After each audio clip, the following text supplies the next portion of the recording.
Madame, Monsieur, bonsoir, bienvenue dans cette nouvelle édition. Nous commençons ce soir avec le grand écart du monde. D'un côté, l'Occident, symbolisé par la 11e visite vaine d'Anthony Blinken en Israël. De l'autre, le sommet des BRICS organisé en Russie où une trentaine de délégations œuvrent pour sceller de nouveaux partenariats.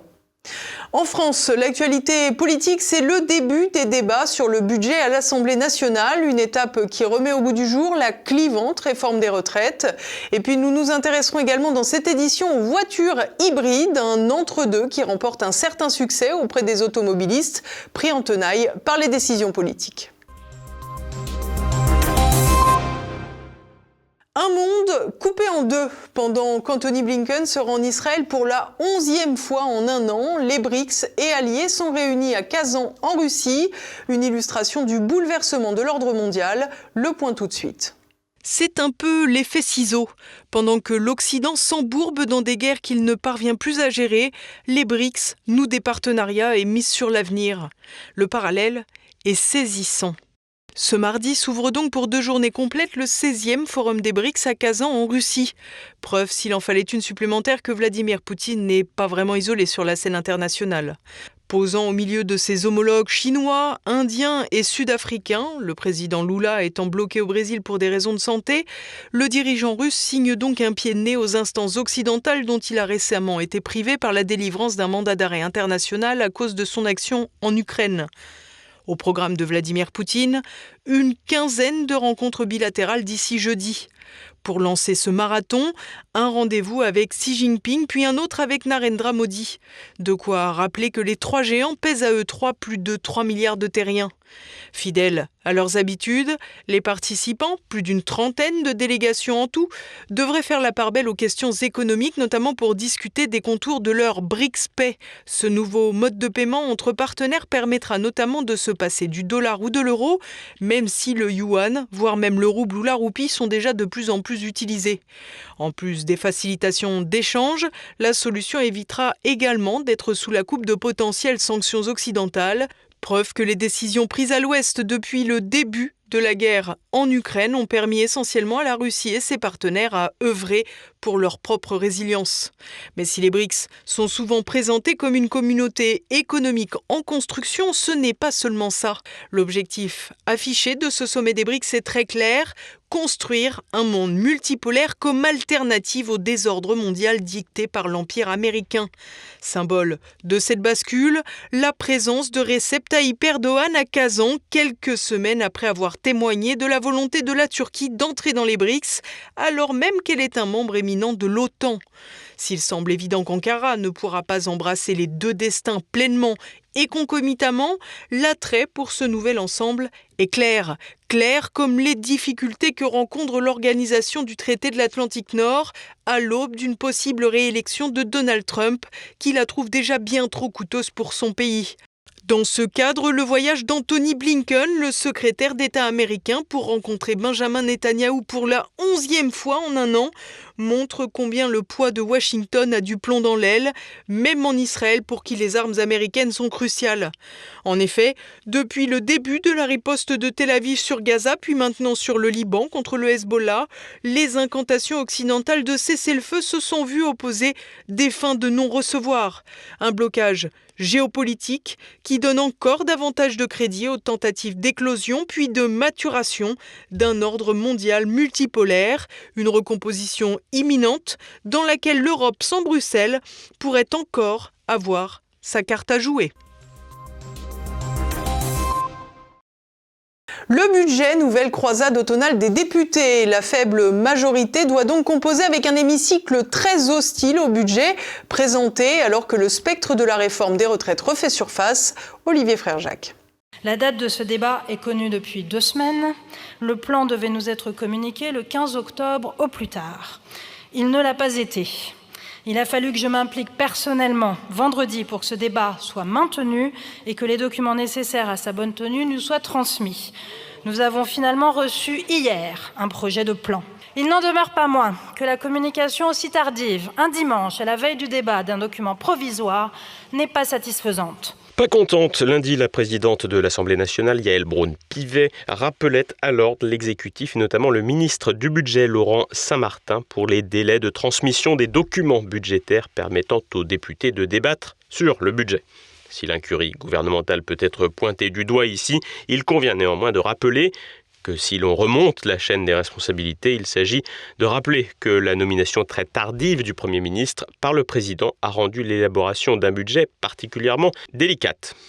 Jamais la question du budget n'aura autant intéressé, avec en toile de fond le risque d'une augmentation des impôts et taxes, mais aussi les coûts politiques. Ainsi, le président de la Commission des finances, Éric Coquerel, a annoncé le retrait de la motion de rejet préalable sur le projet de loi de finances déposé par le nouveau Front populaire.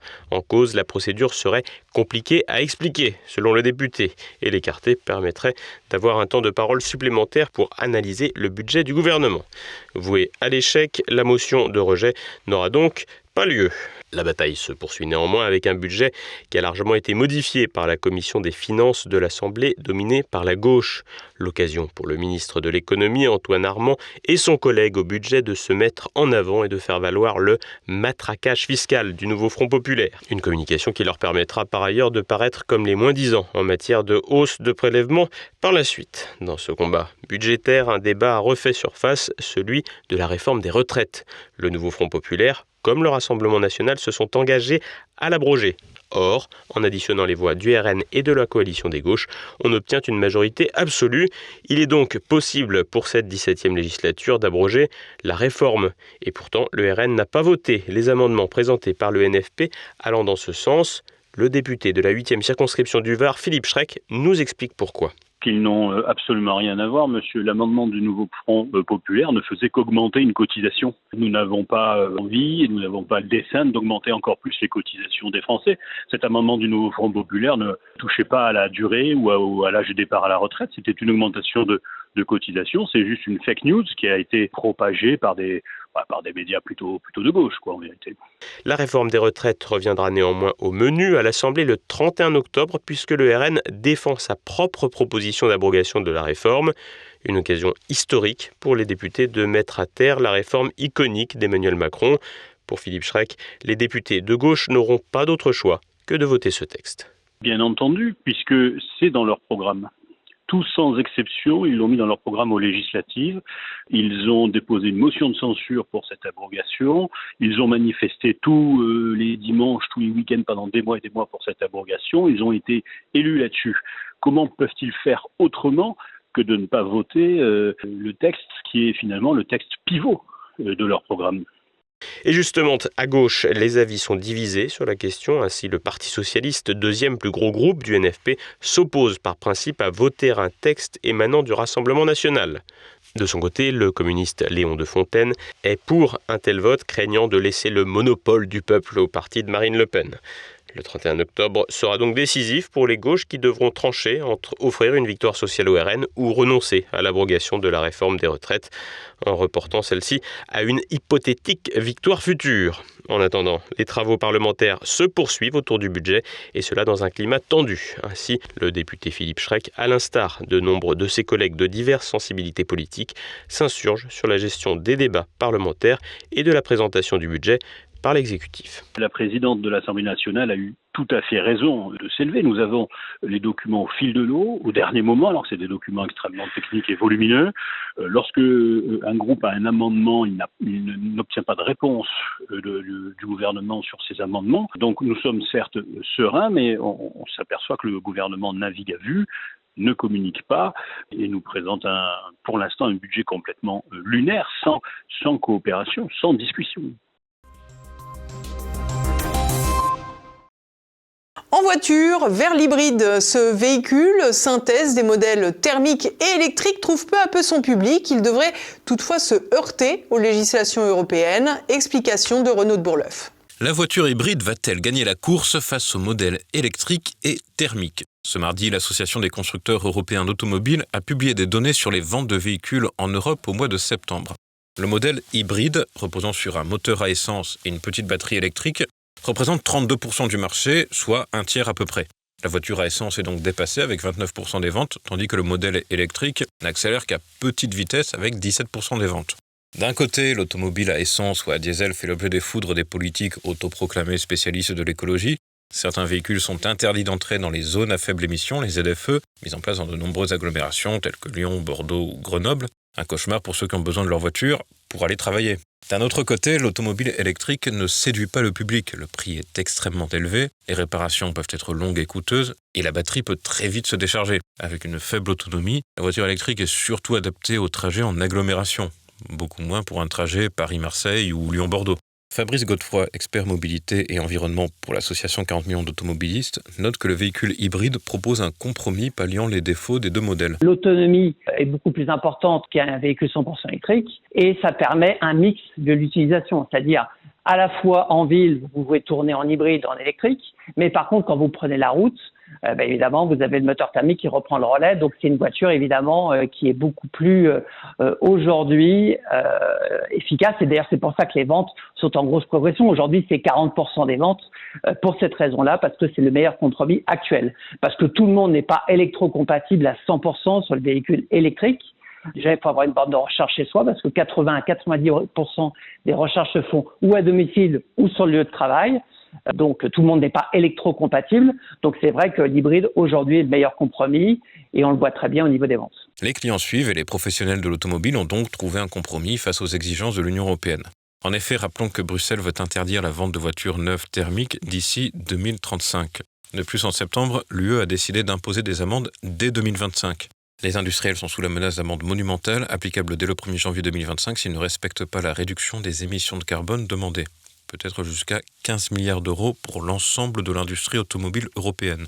L'objectif de la fin du moteur thermique en 2035 et de pousser vers le 100% électrique, c'est pour avoir zéro carbone, donc zéro CO2 à l'émission au roulage des véhicules. Bon, forcément, un hybride, il y a à la fois un moteur thermique et une batterie électrique. Donc, il y a les deux. Donc, vous avez encore un moteur thermique. Donc, l'hybride est une très bonne solution, c'est un très bon compromis parce qu'on baisse à la fois d'une façon assez forte, évidemment, la consommation pour l'automobiliste et c'est une solution aussi extrêmement intéressante pour les constructeurs pour baisser le taux de CO2 des véhicules, surtout qu'ils ont des objectifs de plus en plus drastiques à ce niveau-là. Et en plus de ça, ils risquent de se retrouver avec des amendes à partir de l'année prochaine s'ils n'arrivent pas à abaisser le taux de CO2 sur les ventes de leurs véhicules. Donc, c'est pour ça que c'est une bonne solution. Une solution qui ne sera que temporaire. En effet, le véhicule repose sur le thermique et sera donc concerné par les interdictions de 2035. L'hybride aujourd'hui est une solution qui leur permettra de passer le cap peut-être sur les prochaines étapes, notamment l'année prochaine, mais à partir de 2030, les objectifs vont être encore plus drastiques et en 2035, l'hybride ne sera plus normalement dans cette solution alternative, sauf si évidemment cet objectif est reculé parce que 2035, c'est dans 10 ans, il n'y a plus du tout de vente de véhicules thermiques. On peut se poser quand même la question de savoir si ça ne sera pas décalé ou s'il n'y aura pas d'autres solutions alternatives. Et partons à présent faire le tour de France en bref, en compagnie de Mathilde Davenia. Quand LFI se met sur la ligne Macron. Le député La France Insoumise de Loire-Atlantique, Andy Kerbrat, a été contrôlé vendredi par la police en possession de drogue de synthèse. Les faits se sont déroulés à Paris où l'individu est allé acheter sa consommation. Le vendeur, lui, était mineur et il ne s'agissait pas de Louis Boyard, son collègue insoumis qui raconte avoir été dealer pendant ses études. Le député Kerbrat a publié un communiqué dans la nuit de lundi à mardi, disant assumer sa responsabilité et justifiant son acte par des problèmes personnels et de la fragilité psychologique. Pas très rassurant. Et décidément, l'Assemblée ne manque pas de talent durant cette 17e législature. Le ministre de l'Intérieur Bruno Retailleau a déposé plainte contre Richie Thibault, attaché parlementaire de la députée LFI Erzilia Soudé, pour injure publique. Ce militant d'extrême gauche avait qualifié les policiers d'enfants de Pétain. Déjà inscrit dans 2 fichiers de police, Richie Thibault est un spécialiste de l'agitation médiatique mais n'est pas franchement un danger pour l'ordre public.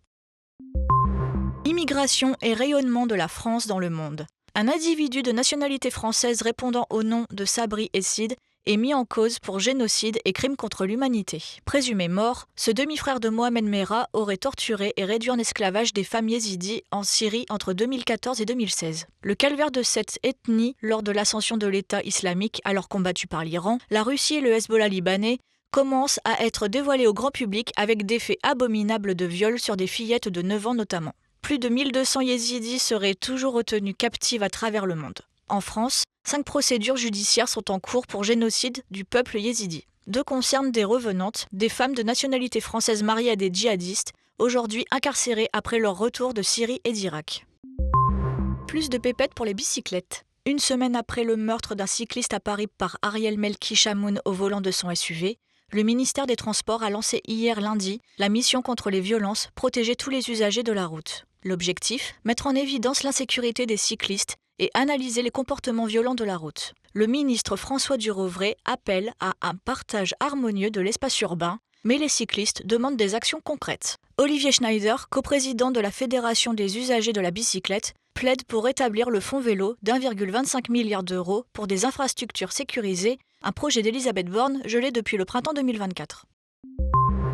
Bébé enlevé par ses parents. Ce mardi matin, une alerte enlèvement a été diffusée par tous les médias pour retrouver le petit Santiago, 17 jours. Prématuré, le nourrisson aurait été emmené par ses parents en dehors de l'hôpital Robert Ballanger d'Aulnay-sous-Bois, en Seine-Saint-Denis, lundi soir, peu avant minuit. Les forces de l'ordre ont été averties par le personnel médical du service de néonatologie car l'enfant aurait besoin de soins médicaux constants sans lesquels son pronostic vital n'excéderait pas les 12 heures. Les recherches de la police se sont portées au domicile des parents, puis chez plusieurs membres de la famille, en vain. Découverte archéologique au pays de Retz. Depuis le début du mois, des fouilles menées par l'Institut national de recherche archéologique préventive dans les souterrains de Rézé, en Loire-Atlantique, ont permis de découvrir au moins 87 sépultures d'un cimetière mérovingien. Les recherches archéologiques vont se poursuivre jusqu'en décembre et devrait permettre de connaître davantage l'histoire de Retz, commune de 40 000 habitants, qui fut une cité importante à la fin de l'Antiquité et au début du Moyen-Âge. Et on poursuit avec l'actualité dans le reste du monde. Nouveau chapitre hollywoodien de la série Weinstein. Lundi, aux États-Unis, la chaîne de télévision ABC News a dévoilé que le producteur de cinéma Harvey Weinstein souffrait d'un cancer de la moelle osseuse. L'individu, incarcéré pour viol et agression sexuelle, est soigné dans sa prison de New York. Harvey Weinstein, véritable ponte de l'industrie hollywoodienne, avait à son actif plusieurs succès majeurs tels que Pulp Fiction ou Le Seigneur des Anneaux. Sa notoriété était telle qu'il pouvait faire ou défaire des carrières. Il épousait aussi les causes progressistes. Notoirement proche des démocrates, il avait participé en 2017 à une marche des femmes contre Donald Trump. C'est cette même année que des actrices ont révélé les chantages sexuels que Harvey Weinstein exerçait sur les débutantes pour les faire démarrer ou, à l'inverse, briser leur future carrière. Des révélations qui ont entraîné la vague MeToo et les dénonciations massives sur les réseaux sociaux. Un boulet au pied de Carrefour en Arabie Saoudite. L'ONG Amnesty International a accusé la marque de grande distribution de recourir au travail forcé en Arabie Saoudite. Une enquête menée entre décembre 2023 et juillet 2024 révélerait des conditions de travail jugées inhumaines, telles que des journées allant jusqu'à 16 heures avec non-rémunération des heures supplémentaires et des logements insalubres. Des pratiques mises en place par une franchise de Carrefour, l'entreprise de Majid Al-Foutim, employant plusieurs milliers de personnes. 15 témoins, originaires du Népal, d'Inde et du Pakistan, ont vu leur passeport confisqué et ont dû payer $1 200 aux recruteurs avant même de poser un pied sur le sol saoudien. Amnesty International réclame des indemnités et un renforcement de la surveillance. Carrefour se défend en affirmant avoir pris des mesures pour endiguer ces pratiques. Et voilà, on arrive déjà à la fin de cette édition. Vous pouvez dès à présent retrouver Choc du Monde. Édouard Chano reçoit l'ancien haut fonctionnaire au ministère de la Défense, Pierre Conessa, pour évoquer la fuite en avant-guerrière de Benjamin Netanyahou. La présidence d'Israël a créé une jurisprudence diplomatique sur laquelle je travaille en ce moment. C'est ce qu'on appelle la géographie mémoriale. La géographie mémoriale, c'est on vient chez vous en vous disant il y a 2500 ans, mes ancêtres habitaient chez vous, prenez vos affaires et partez. Il y a quelques régions dans le monde qui fonctionnent comme ça. Hein. Regardez la crise du Haut-Karabakh, les Arméniens qui disent le Haut-Karabakh, il y a 2000 ans, c'était, etc., etc. Bon. Le fait qu'il y a eu entre-temps les Turcs, les Azéris, etc., ça importe peu. Cette géographie mémorielle est souvent celle des radicalismes en disant, regardez, la terre promise par Dieu, c'est d'un fleuve à l'autre. Flamme-Balote, ça dépend. Si vous prenez le Nil et l'Euphrate, vous voyez à peu près l'extension d'Israël. Si vous prenez la Litanie et puis les fleuves du nord du Liban, vous n'êtes pas du tout sur les mêmes... Donc cette géographie mémorielle, qui est un argumentaire souvent de revendication territoriale, est rappelez-vous, nous, l'Alsace-Lorraine. On a refait de guerre avec les Allemands à cause de ça. Bon. Au programme, notre Zoom du jour, le géopolitologue François Martin évoque les conflits militaires et culturels entre l'Occident et les BRICS avec son dernier ouvrage, Le temps des fractures. À présent, c'est le moment de retrouver le directeur de l'Observatoire des journalistes, Claude Cholet, pour un portrait piquant de Marc-Olivier Fogiel. C'est à présent la fin de cette édition. Merci à tous pour votre fidélité. On se retrouve demain. En attendant, portez-vous bien. Bonsoir. Trouvez votre journal avec Terre de France, la collection entièrement fabriquée en France et qui défend nos valeurs traditionnelles. terredefrance.fr